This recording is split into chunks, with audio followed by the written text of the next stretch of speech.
Hey, it's been a while, isn't it? Last few months have been a little strange for us, filled with personal stuff. I moved to a new home in a new village, a bit farther than before, and Matteo got married. Of course, with all our business projects, we had less time to share stuff online. But to not going completely crazy, we dedicated the few available moments to a little fun project, a mobile game called Space Spree. The challenges we faced during the development were a lot. So why don't do a video to share what we did and recap what we learned from this experience?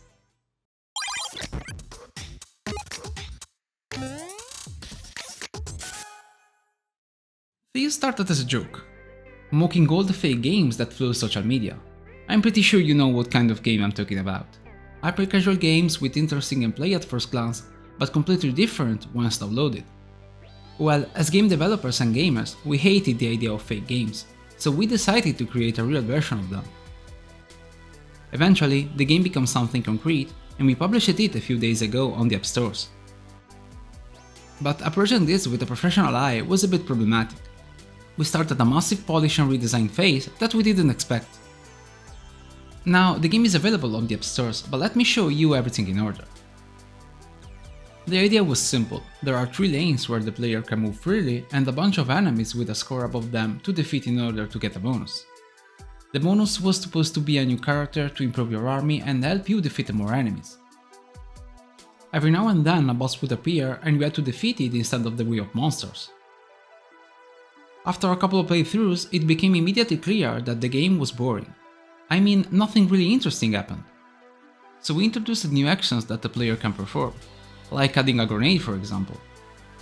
This is a power-up but also a new kind of interaction, as we added a button and the player has to learn when and how to throw it, in order to be effective.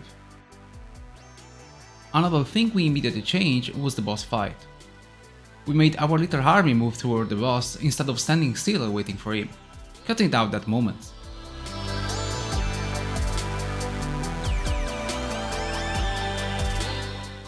We developed a shop where the player can unlock all the power-ups they will encounter during the run, and a ranking system to challenge other players. At this point, everything was wrapped up and we released the first closed beta. What became immediately clear is that people enjoy the game, especially overtaking other players on the leaderboard. However, they quickly got tired of playing since the game has just few things to unlock and the gameplay was quite repetitive. Another issue was that the game wasn't balanced at all. Some units were really overpowered while others were irrelevant.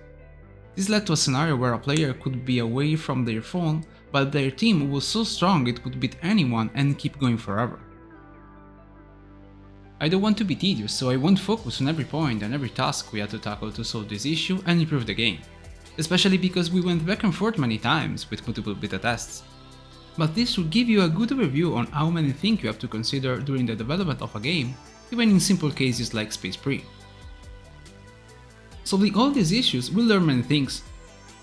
For example, one lesson was that you cannot overshoot your target. An error we made in the past and we almost repeated this time was escalating quickly with complexity.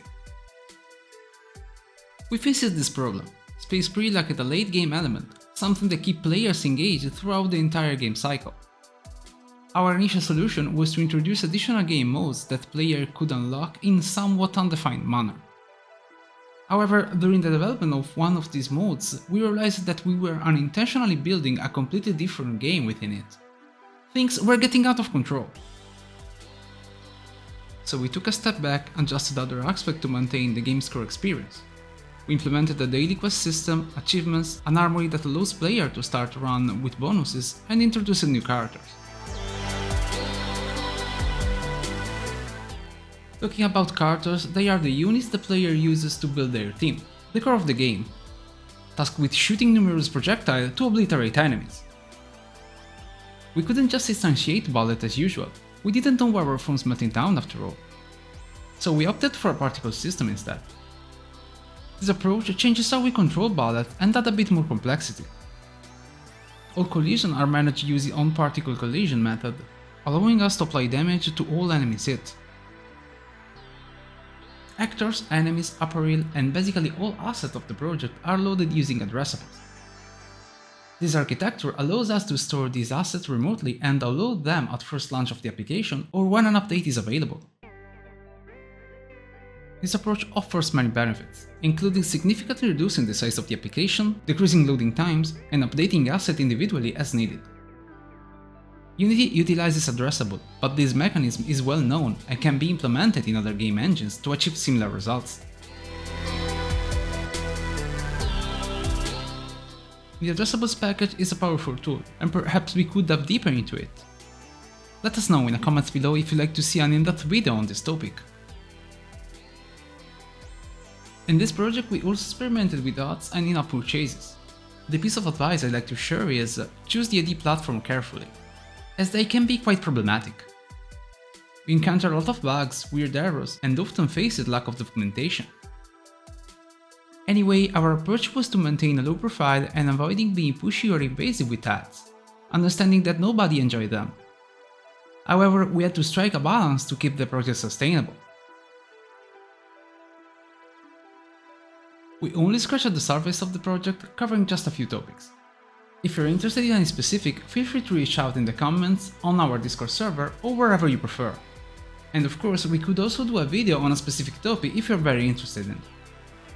Space Pre is available on both Android and iOS, and we'd be delighted if you give it a try. So thank you in advance for your support. Let us know what you think in the comment below, smash the like button, and follow us on the other socials. Also, don't forget that our Discord server is always open for game dev discussion or just hang out. Come and say hi. See you next time. Cheers.